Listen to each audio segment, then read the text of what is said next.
What's up guys, I'm Delta Gaming and today we have another review of a Saber from UltraSabers. Usually I do a lot on Saber Forge, but I thought I'd branch out and do a little bit different. Today we have the Graflex SE Saber.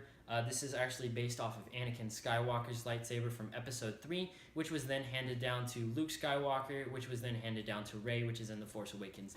So there are some differences in this, which I'll go into in a second, but one thing that I wanted to note is that part of this is actually plastic when the Saber Forge ones that I got was actually fully metal. Part of these UltraSabers ones has a little bit of plastic, and there are also some other customizable things which I will go into further in this video. Alright, so some of the differences on this is that the grip is actually a little bit plasticky. It's still a really nice grip, except for it is kind of thick, which is more as what was based off of the episode 5, 4, and episode 7, whereas in 3 the grip is a little bit tighter, which didn't really play to the series, but continuity wise it doesn't matter. One of the other things that was interesting is that the buttons you can customize on this is actually the front and the back.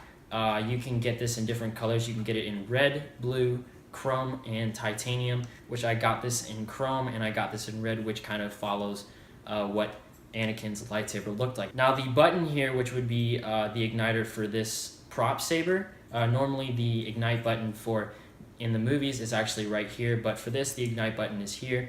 It's a little bit different. It has more of a smooth rounded shape instead of where Anakin's lightsaber was a little bit more boxy shaped, and this is a medium blue, or as they have it on there, an Arctic blue colored, which is more as the medium blue from the Saber Forge website, but the Arctic blue is the same color on the UltraSaber site. One of the other things that I noticed is that part of the plastic right here is a little bit not glued down at the top and the bottom, but otherwise it's really stationary. It's just kind of awkward. It's not really something that can alter this or change how it feels, or I don't think it's gonna pop off unless you try to pry it off. But otherwise, that's just something I thought was interesting. The other thing that's noticeable is that the part that you put on for your belt is actually on the side, whereas in the movie there was a little clip that went over the end.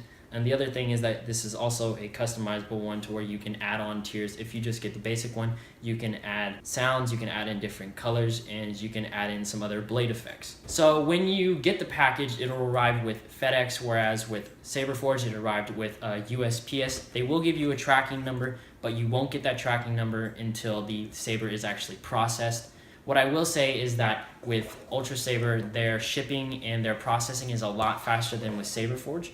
Unless the order's on back order, then it will take probably a lot longer than Saber Forge. But I got this within a week, so that was something very impressive to me, even though you did pay quite a bit more for the Saber. So the things that you're going to get with this is the hilt, the blade, and then the tool. So the tool for this is actually a little bit thicker than the one that you get with Saber Forge, so you can't just use the one that you get with Saber Forge and try and use it on here. It's a lot thicker, so unless you have multiple tools that you get from like a hardware store, you're not going to be able to use both of them, so make sure you get one of these tools when you buy the Saber. So there are different types of blades that you can buy with UltraSaber, whereas with Saber Forge there was only one type of blade, unless you did a special order, which you would have to email them personally. There are different blades. There's a thin one, which is more as for aesthetics. This is one of the heavier grade ones, which will be used for dueling, but it doesn't look as great lighting wise. So in a different video, I'm going to show you a comparison between the Saber Forge one and the UltraSaber blade, and I'll be switching out the blades to see if they're compatible. But this is a dueling blade. Even though it does kind of sacrifice some of the color, it's still pretty cool and you can use it for dueling. So what I'm going to do real quick is I'm going to show you this with the light on, and then I'm going to show you with the lights off, just so you can see kind of a comparison as to what it would look like as daytime to nighttime. So what I'm going to do now is I'm going to show you what the Saber looks like with the lights on and then with the lights off, just so that way you can get a comparison between daytime and nighttime. So when you turn the blade on, you'll notice that it's pretty filling here at the base, and then as it goes towards the end of the tip, it starts to lose its fill, and that's not a problem if you edit it with a like a software like Adobe Video Design, if you plan on making a video off of this. And the dark, I don't think it really makes a difference. I still think it looks pretty cool. In the daytime, you can still see that it's pretty bright. But so what we're going to do now is we're actually going to show you with the lights off. So in the dark, it looks a little bit better. It kind of fills the blade out a little bit more. It does look a lot brighter towards the base, but when the lights are off, it really makes a difference, I think. And if you did a video at night with this, or just when it's dark in a room, you really wouldn't have to do much editing because it looks pretty realistic.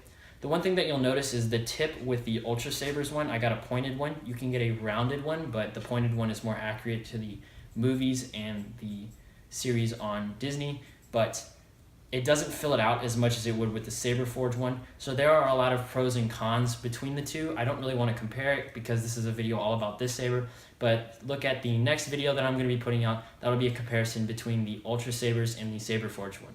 Anyway guys, that's going to wrap it up for this video. I hope it was helpful, and hopefully this will help you when you're buying your own saber. Be sure to check out UltraSaber and Saber Forge in the description below. Also be sure to check out the Gamers Monthly. We have a new video coming out, which will be our intro video so that you guys can kind of understand what the channel is all about. So be sure to click that.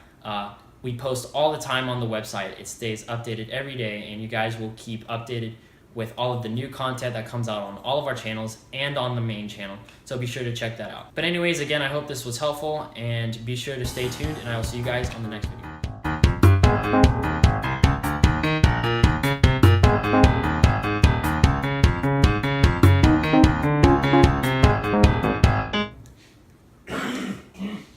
Wow, you were holding that in, weren't you?